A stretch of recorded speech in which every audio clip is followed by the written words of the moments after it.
শীতকালীন সময়ে আপনি তেলাপিয়া চাষ করবেন, এই ক্ষেত্রে আপনাকে বেশ কয়েকটা যত্ন নিতে হবে, তা না হলে কিন্তু আপনি ভালো রেজাল্ট পাবেন না। দেখুন, তেলাপিয়া চাষ আপনি কেন করতেছেন? দ্রুত বর্ধনশীল মাছ, অর্থাৎ দ্রুত বাড়ে, দ্রুত বিক্রি করা যায় এই জন্য। কিন্তু শীতকালীন সময় কিন্তু মাছের একটু গ্রোথ কম আসতে পারে। তো এই যে মাছের একটু গ্রোথ কম আসবে, এই সময় যাতে একেবারে গ্রোথ না থেমে যায়, এই ব্যবস্থাপনা আপনাকে নিতে হবে। তা না হলে কিন্তু শীতের সময় আপনার মাছ রোগে আক্রান্ত হতে পারে। অন্যদিকে মাছের গ্রোথ থেমে গেলে মাছের গ্রোথ আবার নতুন করে নিয়ে আসতে এই ক্ষেত্রে একটা সময়ের ব্যাপার থাকে, অন্যদিকে কিছু মেডিসিন খরচ থাকে। এর পাশাপাশি খামারে কিন্তু বিচলিত হয়ে যান যে আমার মাছের রেজাল্ট আসতেছে না, এই একটা চিন্তায় পেরে যান। সো এই চিন্তা ভাবনা যাতে না হয় সেই জন্য আপনি কি করতে পারেন, শীতকালীন সময় কিছু ব্যবস্থাপনা নিতে পারেন। এক নম্বর কাজ কি হবে, আপনার মাছের ঘনত্ব কম রাখতে হবে। আপনি শতাংশে 250 করে তেলাপিয়া দিয়ে আছেন, এই ক্ষেত্রে শীতের ভিতরে আপনি একটু ঘনত্ব কম রাখার চেষ্টা করেন।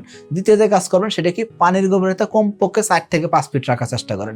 এর নিচে গভীরতা হলে সেক্ষেত্রে মাছ খাবি খাইতে পারে, অক্সিজেন স্বল্পতায় ভুগতে পারে।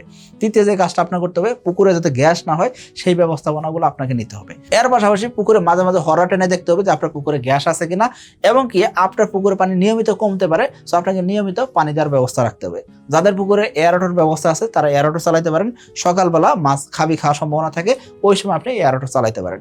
এর পাশাপাশি শীতকালীন সময়ে আপনি অবশ্যই বাধ্যতামূলক আপনি ভাসমান খাবার খাওয়াবেন।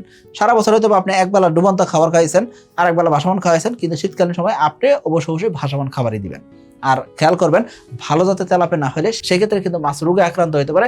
বিশেষ করে স্ট্রেপ্টোকক্কাস রোগটা কিন্তু তেলাপিয়াকে বিশেষভাবে ক্ষতি করে থাকে। সো আমি বলবো আপনাকে, আপনার মাছ যাতে রোগমুক্ত হয় এই জন্য ভালো জাতের পোনা ছাড়তে হবে। অন্যদিকে নার্সারি যাতে প্রপারলি করা থাকে এরকম পোনা আপনাকে ছাড়তে হবে। কোনোভাবে ডিসেম্বর জানুয়ারি মাসে ছোট পোনা 1 ইঞ্চি 1.5 ইঞ্চি সাইজের পোনা পুকুরে মজুত করা যাবে না। শীতের পরবর্তী সময় নতুন পোনা শুরু হয় মার্চ মাসের 15 তারিখ থেকে, ওই সময় আপনি নতুন পোনাতে চাষ শুরু করতে পারেন। কিন্তু ভুল করেও ডিসেম্বর জানুয়ারি মাসে অতিরিক্ত শীত পড়ে গেছে, এই সময় আপনি নতুন করে পোনা ছাড়বেন না। আশা করি বুঝতে পারছেন। এইসব ব্যবস্থাপনা যদি আপনি করতে পারেন, ইনশাল্লাহ আপনি দেখবেন কি শীতকালীন সময় আপনি তেলাপিয়া চাষ করতে পারতেছেন।